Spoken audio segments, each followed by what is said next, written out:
invitado a un experto analista económico que sabe del tema. Economista Acosta Brundeo, ¿cómo está usted? Gracias por acompañarnos, un gusto como siempre. Muy buenos días, muchísimas gracias por la invitación. Alberto, esto que ha presentado como ya una iniciativa legislativa de crear una ley llamada de oportunidades que no elimina el código, ¿qué le parece de lo que conoce usted? Me parece fundamental que estemos discutiendo modernizar un código laboral que es absolutamente arcaico, porque fue creado en 1932. Ese mundo ya no existe. Las relaciones laborales han cambiado y mucho más con la pandemia, con la tecnología. Además, el código actual es excluyente porque ampara apenas 3 de cada 10 trabajadores ecuatorianos y es un código muy rígido, no da espacio para acuerdos entre trabajadores y empleadores. La manera de lograrlo, si la vía es a través de una reforma, lo importante es que logremos modernizar el código laboral para las nuevas necesidades, aprendiendo y tomando las mejores prácticas mundiales. No podemos quedarnos atrás. El código normaba unas relaciones laborales que ya no existen en la actualidad, ya no se trabaja como hace más de 100 años. Ahora hay mecanismos distintos y la misma tecnología hace que el trabajo tenga nuevas necesidades y nuevas formas. Economista, y esto es parte de una agenda global para la reactivación económica y creo que ha dado una buena señal esta presencia del presidente del Banco Interamericano de Desarrollo, Mauricio Claver, que ha tenido ayer una reunión con su equipo y el presidente Lasso. Aparentemente hay un desembolso de 1.074 millones, ha dicho Mauricio Claver, para el Ecuador, de los cuales algunos millones van a ser también destinados para la vacunación. Y también la señora Cristalina Georgieva, titular del Fondo Monetario, que también se ha reunido. No se conoce mucho de los temas tratados, pero aparentemente también podría haber otro desembolso de casi otros 1.000 millones, lo que sumaría entre los dos 2.000 y pico de millones. Esto suma mucho más la deuda. ¿Es importante endeudarnos a pesar de que no tenemos mayores recursos como cumplir? Bueno, lamentablemente el Ecuador es un adicto al endeudamiento. No tiene una salida fácil. Curar una adicción toma tiempo y eso sucede con el Estado ecuatoriano. Lo importante es entender que si bien necesitamos en el corto plazo seguir endeudándonos, esa no es la solución al problema. Eso solamente nos permite ganar tiempo.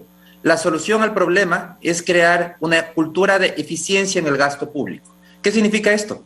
Que tenemos que priorizar el gasto en el ciudadano. El Estado finalmente tiene que ser auscultado uno a uno en todos sus gastos para garantizar que todo lo que gasta el Estado le dé un servicio al ciudadano, le agregue valor. Eso significa priorizar en salud, en educación, en seguridad y reducir o eliminar todo lo demás.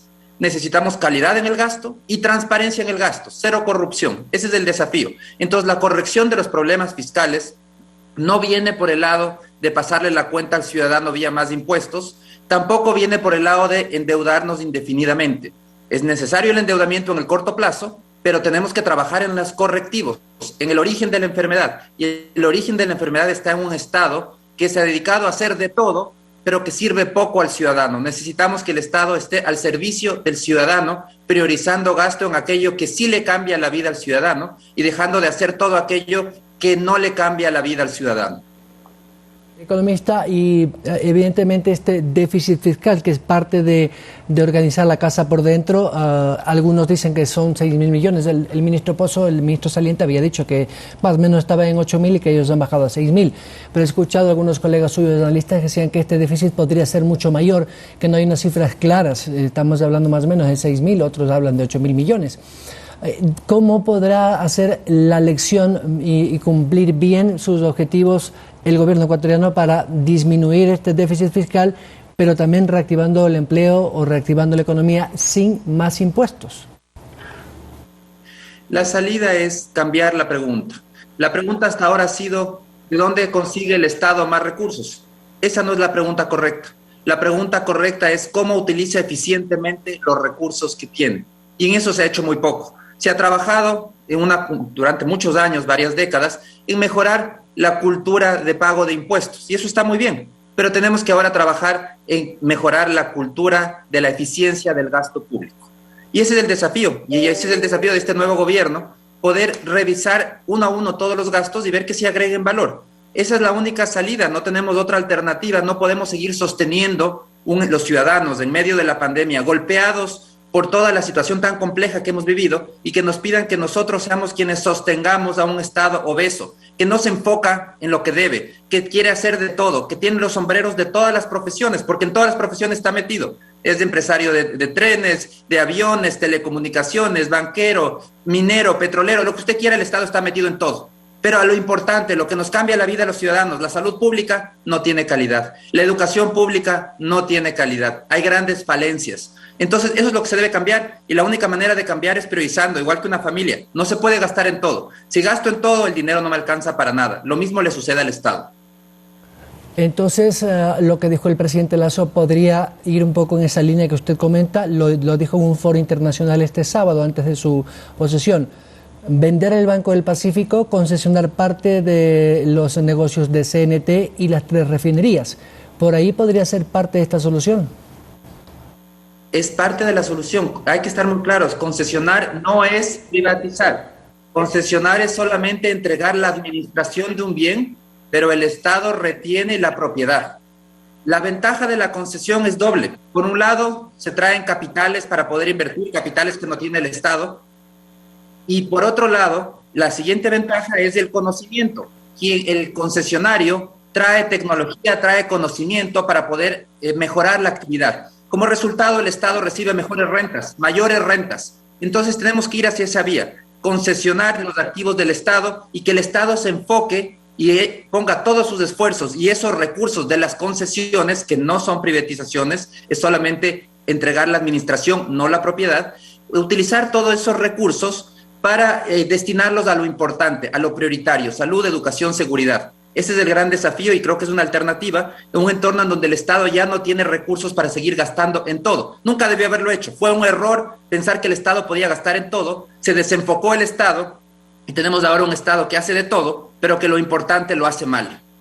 Podríamos hacer un pequeño ejercicio matemático y decir que, por ejemplo, si vende el Banco del Pacífico serían más o menos unos 2.000, 3.000 millones de dólares. Concesionar parte de los negocios CNT y las 3 refinerías le pueden dar entre las 4 actividades, no sé, quizás unos 800 o 1.000 millones. Y ahí, por ejemplo, ya habría unos 3.000 millones menos de este déficit. ¿En qué otros sectores de la economía podría el gobierno tener estos ingresos así? Bueno, en el sector petrolero necesitamos inversión urgente. La producción petrolera ecuatoriana sigue decreciendo. Cada vez tenemos menos ingresos, y el riesgo que corre el país es que llegue un momento en el que el petróleo ya no tenga valor, porque en el mundo aparezca una nueva tecnología más eficiente y dejemos de usar petróleo y nos quedemos con el petróleo en tierra y hayamos perdido la oportunidad de obtener rentas por nuestro petróleo. Eso no podemos permitir. Por otro lado, hay también la opción para seguir haciendo obras de infraestructura, hacerlo vía concesiones, para construir nuevas carreteras, para construir infraestructura de hospitales, infraestructura logística, etcétera. Tenemos que seguir invirtiendo, el país tiene que seguir invirtiendo. No podemos quedarnos cruzados de brazos porque el Estado no tiene plata. Eso es lo que no podemos hacer. Lo que debemos hacer es buscar los capitales privados para hacer todas esas actividades y que siga existiendo cada vez más inversiones y más obras de infraestructura urgentes y necesarias para el país.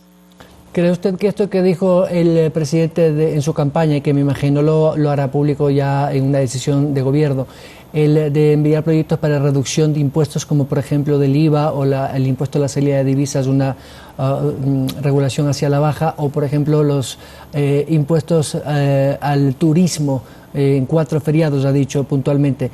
¿Podrían también incentivar un poco el consumo? Porque lo que se busca es el consumo, y con más consumo, más pago de impuestos, pero no sé si esa será la fórmula.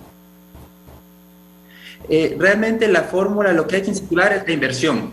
Tenemos que el motor de la economía es la inversión. Si hay inversión, hay producción. Para poder producir hay generación de empleo. La producción paga sueldos, y eso es lo que como consecuencia incentiva el consumo. Entonces necesitamos incentivar las inversiones en el país, y la manera de hacerlo es con una reforma tributaria que elimine los desincentivos que existen en la actualidad a la inversión. Menciono uno: la carga tributaria en el Ecuador, lo que paga alguien por producir en el Ecuador, alcanza 42,6%, mientras que el promedio regional es 32,6%. ¿Qué es la carga corporativa? Es de participación de trabajadores, impuesto a la renta e impuesto a dividendos. En el Ecuador se paga 10 puntos más que el promedio regional. ¿Qué mensaje le damos al inversionista? Si usted quiere invertir en el Ecuador, piénselo bien porque le vamos a sacar la cabeza. Ese es un mensaje equivocado. Tenemos que ser competitivos tributariamente, ser atractivos para la inversión. Entonces, una reforma tributaria es necesaria, pero en el sentido tenga el objetivo de eliminar desincentivos a la inversión y traba al ingreso de capitales como es el ISD. No una reforma tributaria que busque pasarle la cuenta al ciudadano, eso no sería admisible, sino una reforma tributaria que sin reducir recaudaciones busque alguna compensación. El objetivo no es cobrar más, sino mantener las recaudaciones, eliminando ciertos desincentivos. Y para eliminar ciertos desincentivos hay que conseguir otros impuestos que compensen esa pérdida de ingresos que tendría el fisco. Ese yo creo que es el desafío, una reforma tributaria que en el resultado final sea neutra, pero en los incentivos para la producción sea muy útil, sea positiva, para incentivar ese motor del crecimiento económico que es la inversión. Y por otro lado también esta agenda de expansión comercial que ha dicho el ministro Prado, ya se va a firmar el acuerdo con México para meternos ya en el acuerdo del Pacífico. Los Estados Unidos va por buen camino, pero también ha dicho que va a abrir más oficinas comerciales donde no solamente estén los representantes diplomáticos, sino también los empresarios buscando compradores afuera. Eso también es parte de esta agenda de productividad, pero ¿qué tan rápido puede ser eso? No es inmediato, pero hay que trabajarlo, es una prioridad. El tema de la competitividad es uno de los grandes desafíos del país y yo creo que ese ministerio tiene muchísimo por hacer. El país se ha vuelto caro, es parte de los problemas que produjeron en la bonanza por políticas equivocadas. La sustitución de importaciones nos encareció, sumado a la emisión de ecuadólares que hizo el gobierno de Rafael Correa. En dolarización no se debe emitir dinero, Rafael Correa sí lo hizo, emitió 8.000 millones de ecuadólares. Todo eso produjo un incremento acelerado de la inflación durante la bonanza. Ahora se acabó la bonanza y nos encontramos con un país caro para producir, caro para consumir. El desafío es abaratar el país y esa reducción de precios requiere de una reducción de costos de producción. Caso contrario, los márgenes empresariales desaparecen y las empresas quiebran. Entonces, el desafío de abaratar el país pasa por el lado de seguir abriendo mercados. No puede ser que los productos ecuatorianos tengan castigos para ingresar a los principales mercados internacionales. Pensemos en Estados Unidos, cuando los productos colombianos y peruanos no tienen esos castigos. Tenemos que pensar en grande, tenemos que pensar en un mercado de 7.000 millones de habitantes que son los que están fuera del país y dejar de pensar que el mundo es 17 millones de habitantes, un mercado minúsculo que es el mercado ecuatoriano. La apertura de mercados genera oportunidades de expandir la producción y eso significa oportunidades de generar nuevos empleos que con tanta urgencia los necesita el país. Economista Alberto Acosta Burneo, editor de la publicación económica Análisis Semanal, muchas gracias. Muchísimas gracias, siempre es un gusto. Gracias al experto y analista económico. 7:44.